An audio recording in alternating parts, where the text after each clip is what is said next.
조선시대 어느 가난한 마을에 정석이라는 한 남자가 살고 있었습니다.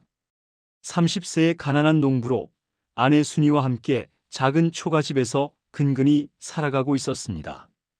매일 품팔이를 나가지만 먹고 사는 것조차 힘들었습니다. 그러던 어느 가을날 정석은 산에 나무를 하러 갔습니다. 겨울을 대비해 땔감을 모아야 했기 때문입니다. 깊은 산속으로 들어가 나무를 베고 있었습니다. 해가 저물어 돌아가려는데 산길에서 한 노인이 쓰러져 있는 것을 발견했습니다. 노인은 의식이 없었습니다. 정석은 당황했지만 그냥 지나칠 수 없었습니다. 노인을 업고 산을 내려왔습니다. 지게에 실은 나무는 버리고 노인만 업었습니다.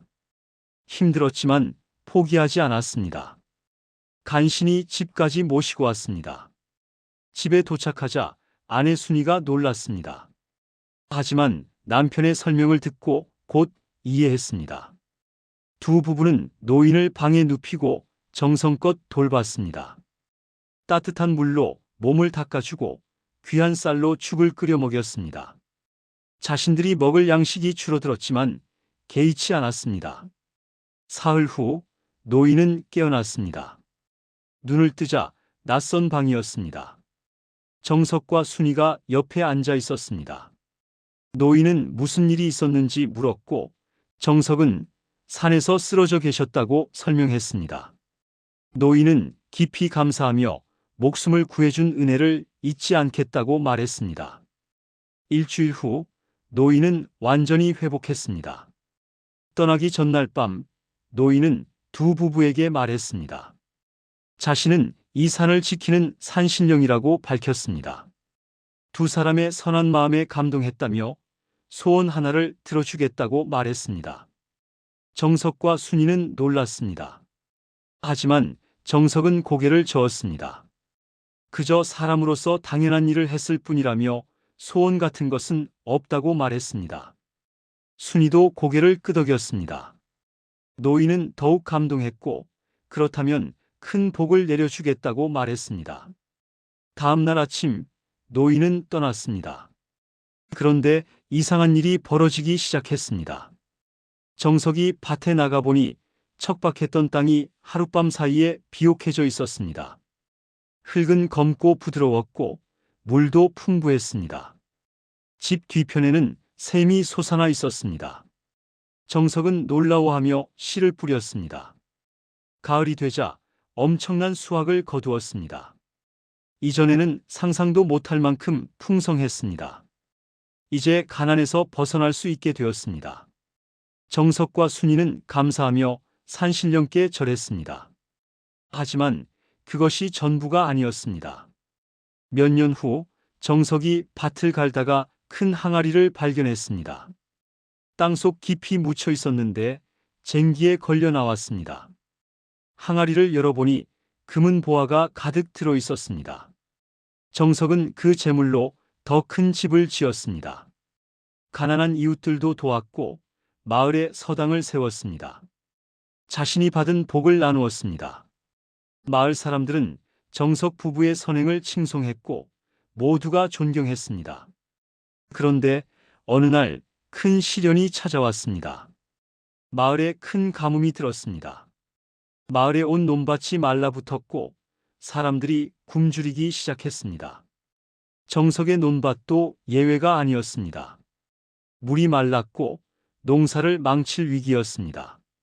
정석은 산에 올라가 산신령께 기도했습니다. 마을 주민들이 굶어 죽어가고 있으니 비를 내려달라고 빌었습니다. 3일 밤낮을 굶으며 기도했습니다. 순이도 함께 절했습니다. 두 사람의 간절한 기도가 하늘에 닿았습니다. 사흘째 되는 날 하늘에서 구름이 모였습니다. 갑자기 천둥과 번개가 치더니 비가 쏟아지기 시작했습니다. 단비였습니다. 마을 사람들은 환호했고 논밭은 살아났습니다.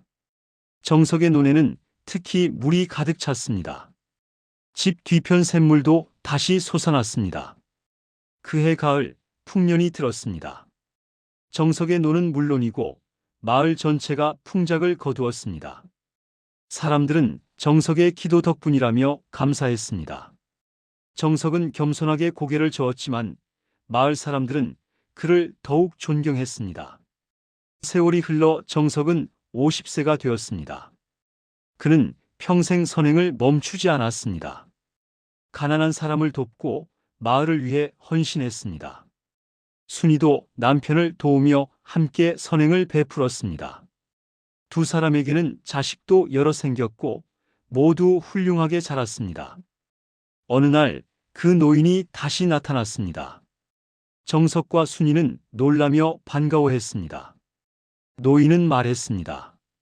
그동안 두 사람을 쭉 지켜봤는데 처음에 선한 마음을 잃지 않고 평생 선행을 베푼 것을 기특하게 여긴다고 말했습니다. 노인은 계속 말했습니다. 두 사람은 하늘의 도움과 신의 보살핌을 받을 자격이 있으며 앞으로도 자손 대대로 복을 누릴 것이라고 축복했습니다. 그리고 다시 사라졌습니다. 정석과 순이는 눈물을 흘리며 감사했습니다. 정석의 가문은 대대로 번영했습니다. 자손들도 모두 선하게 자랐고 마을을 위해 헌신했습니다. 사람들은 정석 집안을 가리켜 하늘의 도움을 받는 집안이라고 말했습니다. 신의 보살핌이 있는 가문이라고 전했습니다. 마을 사람들은 이 이야기를 전하며 말했습니다. 정석 부부는 하늘의 도움과 신의 보살핌을 받았다고 말했습니다. 선한 마음으로 산 사람에게는 하늘과 신이 함께한다고 전했습니다. 이것이 바로 천우신조의 유래였습니다. 그래서 남은 말이 천우신조입니다. 하늘이 돕고 신이 돕는다는 뜻입니다. 이 말은 오늘날까지 전해집니다. 뜻하지 않게 하늘과 신의 도움을 받아 어려움을 극복하거나 큰 성공을 거둘 때 사용합니다. 정석은 쓰러진 노인을 그냥 지나칠 수 있었습니다. 자신도 가난했기 때문입니다. 하지만 그는 선택했습니다. 사람으로서 해야 할 일을 하기로 말입니다. 그 선한 마음이 하늘을 감동시켰고 신의 보살핌을 받게 되었습니다. 가뭄이 들었을 때도 시련이 찾아왔을 때도 하늘과 신이 함께했습니다. 천우신조.